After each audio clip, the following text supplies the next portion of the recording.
O coração de João parou por um instante quando o médico pronunciou o nome dele no corredor frio do Hospital de Santa Maria. Seu filho está na sala 407, senhor. Ele pediu por você. Filho. A palavra ecoou como um trovão em sua mente, despertando memórias enterradas sob camadas de solidão e segredos. Ele não via Miguel há 18 anos, desde que o garoto, com olhos cheios de raiva adolescente, jurara nunca mais voltar para aquela casa em Alfama, onde o amor de João por António havia destruído tudo. João correu pelos corredores brancos, o eco de seus passos misturando-se ao bip incessante das máquinas. Ele era um homem de 52 anos, com rugas que contavam histórias de noites em bares escondidos de Lisboa nos anos 80, de lutas contra a ditadura que ainda pairava como uma sombra, e de um amor que ousara desafiar o mundo. António, seu companheiro de vida, havia partido há 10 anos, vítima de uma doença que o regime de então ainda estigmatizava em sussurros. Desde então, João vivia como um fantasma em sua própria existência, gerenciando uma pequena livraria no Bairro Alto, cercado por livros que falavam de amores proibidos e heranças perdidas. Mas agora, ali estava Miguel, o filho que ele criara sozinho após a morte prematura da mãe, um menino que ele amava mais que tudo, mas que o rejeitara por ser quem era, um pai gay em uma sociedade que ainda lambia as feridas da homofobia. Ao empurrar a porta da sala 407, o ar pareceu mais pesado, impregnado de desinfetante e algo mais profundo, como arrependimento. Miguel jazia na cama, pálido sob as luzes fluorescentes, com tubos intravenosos serpenteando por seus braços. Seus olhos, aqueles olhos castanhos herdados de António, se abriram devagar, e por um segundo, o tempo parou. Pai, murmurou ele, a voz rouca como se viesse de um abismo. João congelou na soleira, as mãos tremendo com o peso de anos não ditos. Ele não era mais o homem forte que dançara fado com António nas ruas estreitas de Alfama, era apenas um pai, quebrado e faminto por perdão. Miguel tossiu, e o som cortou o silêncio como uma lâmina. Eu não sabia para quem mais ligar. Os médicos dizem que é algo no coração. Hereditário, talvez. Hereditário. A palavra pairou no ar, carregada de significados que João ainda não compreendia. Ele se aproximou, sentando-se ao lado da cama, e pegou a mão do filho com delicadeza, sentindo o pulso fraco batendo contra sua palma. Estou aqui agora, meu filho. Conte-me tudo. Mas enquanto Miguel começava a falar, entre gemidos de dor e pausas exaustas, João sentiu um frio na espinha. Não era só a doença, era algo maior, uma herança que ligava os três, ele, Miguel e o fantasma de António, de maneiras que ninguém imaginara. A noite caiu sobre Lisboa como um manto de veludo azul, e no hospital, as luzes baixaram para um brilho suave. João não dormiu, ficou ali, velando o sono agitado de Miguel, revivendo fragmentos de uma vida que parecia pertencer a outra pessoa. Ele se lembrava do dia em que Miguel nasceu, em uma maternidade lotada no Rossio, com o choro do bebê e quando como uma promessa de futuro. A mãe de Miguel, Isabel, havia sido uma amiga de longa data, uma mulher forte que amava João platonicamente e aceitara carregar a criança para ele, em um tempo em que adoções para gays eram impensáveis.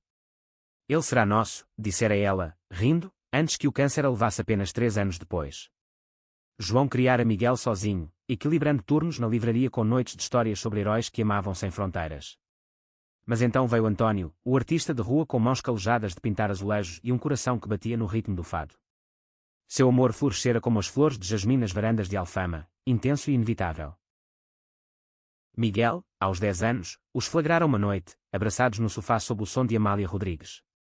Vocês são nojentos, gritara ele, fugindo para o quarto com lágrimas nos olhos. As palavras haviam sido envenenadas pelas brincadeiras cruéis na escola católica, onde padres sussurravam sobre pecados e meninos zombavam de famílias quebradas. João tentara explicar, com paciência infinita, que o amor não tinha gênero, que era como o Tejo fluindo para o mar, natural, eterno. Mas Miguel, ferido por colegas que o chamavam de filho do viado, se rebelara. Aos 15, ele saíra de casa, mudando-se para a avó materna em Coimbra, cortando laços com um bilhete que dizia: "Você me envergonha.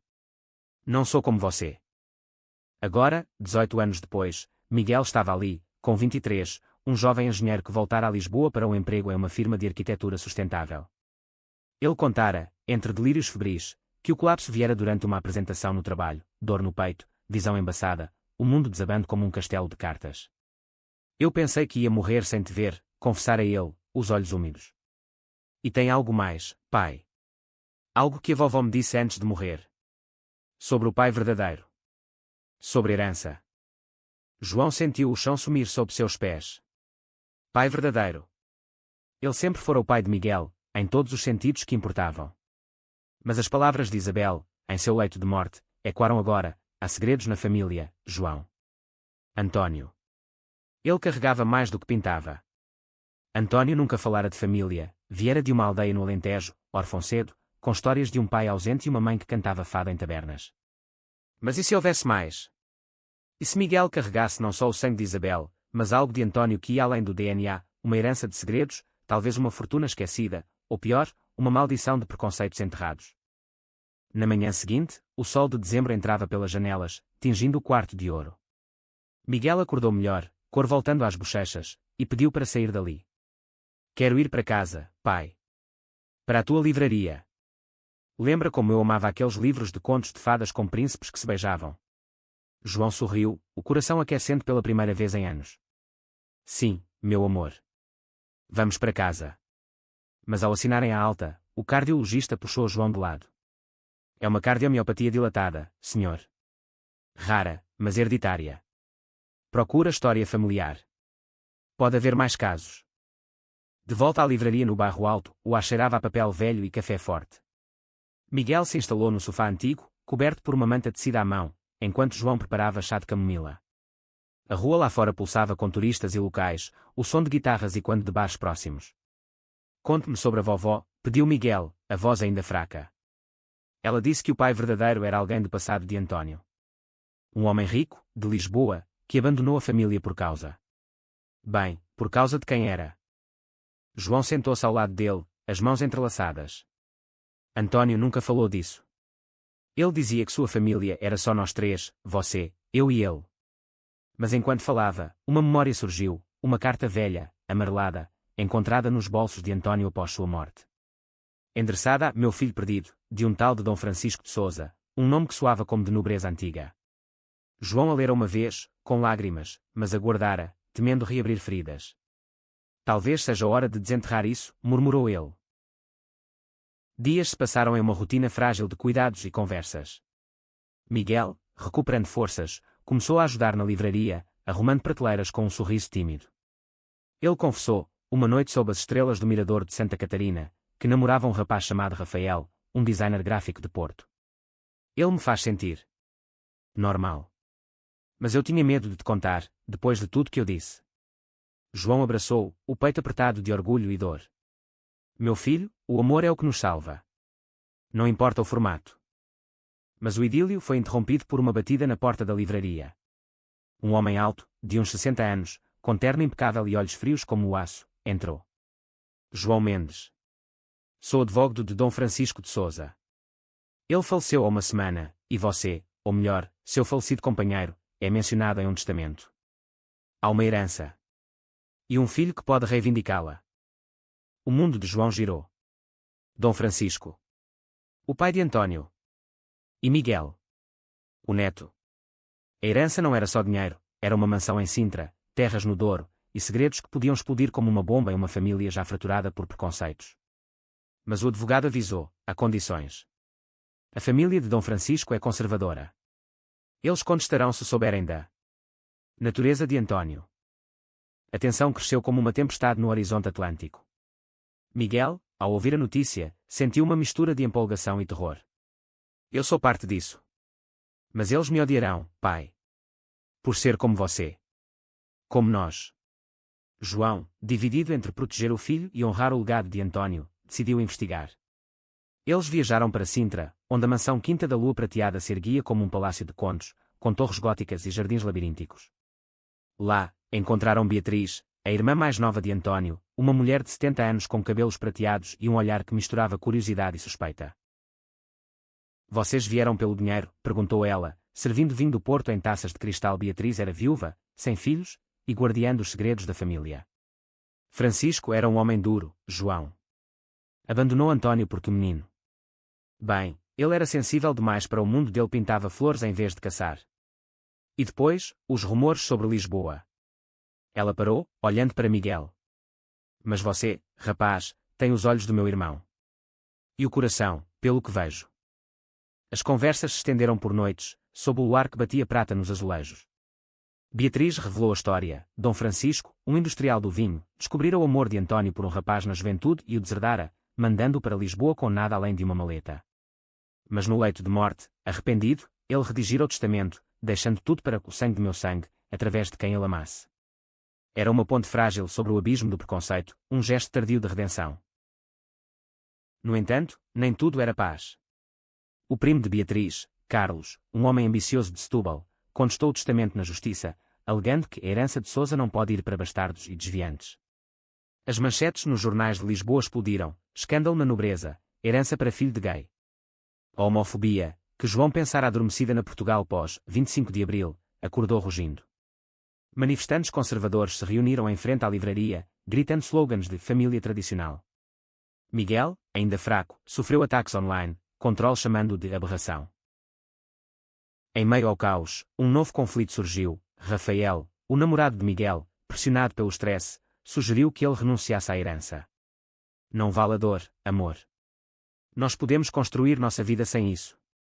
Mas Miguel, sentindo pela primeira vez o peso de sua identidade, gay, herdeiro de uma linhagem que o rejeitara, recusou. Eu luto por isso por meu pai. Por António. Por nós.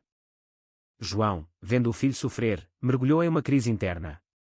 Ele questionou se valia a pena reabrir feridas antigas, se a herança não era só uma armadilha de orgulho familiar. Uma noite, sozinho na praia de Cascais, com o mar rugindo como suas dúvidas, ele chorou pela primeira vez desde a morte de António. O que você faria? Sussurrou para o vento. E como sem resposta, encontrou uma concha com um azulejo miniatura dentro, uma relíquia de António, pintada com 2 corações entrelaçados. O julgamento em Lisboa foi um circo midiático. O tribunal do Chiado fervilhava de repórteres, e João testemunhou primeiro, sua voz firme contando a história de um amor que sobrevivera à ditadura, à AIDS, à rejeição. António era o melhor de nós. Seu pai o amava, no fim. E Miguel carrega esse amor no sangue. Beatriz, ao lado dele, corroborou, lágrimas escorrendo: meu irmão era gay, sim. E era brilhante. Francisco errou, mas corrigiu no último suspiro. Carlos, no entanto, atacou com veneno: isso é uma farsa. Eles querem nosso nome sujo. Mas o golpe de misericórdia veio de Miguel, que se levantou, pálido mas determinado, e leu a carta de Dom Francisco. Eu perdoei meu avô, mesmo sem conhecê-lo. Porque o ódio envenena o sangue mais que qualquer doença. O juiz, um homem idoso com olhos bondosos, deliberou por horas. Quando voltou, sua voz ecoou: a herança é de Miguel Mendes de Sousa. Que sirva de lição para tempos melhores. A vitória foi agridoce. Fora do tribunal, abraços e flashes, mas também vaias isoladas. Miguel e Rafael se beijaram abertamente na escadaria, um gesto de desafio, enquanto João observava, o coração inchado de orgulho. Beatriz os convidou para a quinta, agora deles, prometendo transformar os salões em um centro cultural LGBTQ+, com exposições de arte de António e oficinas de fado inclusivo. Meses depois, na primavera, com o tejo florescendo em tons de azul e verde, João e Miguel sentaram-se na varanda da mansão, vendo o sol se pôr sobre Sintra. A cardiomiopatia de Miguel era gerenciável com remédios, e a herança, não só o ouro, mas os diários de Dom Francisco, cheios de arrependimentos por sua própria juventude reprimida, os unira mais. Obrigado por lutar, pai, disse Miguel, encostando a cabeça no ombro dele: eu te amo. Como você é. João sorriu, sentindo António ali, no vento. E eu a ti, meu filho. Somos a herança verdadeira. E assim, em uma Portugal que ainda lutava contra sombras antigas, eles forjaram um futuro de luz, um amor que transcendia sangue, preconceitos e perdas, florescendo como as flores eternas de Alfama. Fim. A vida, como o fado, sempre reserva mais versos.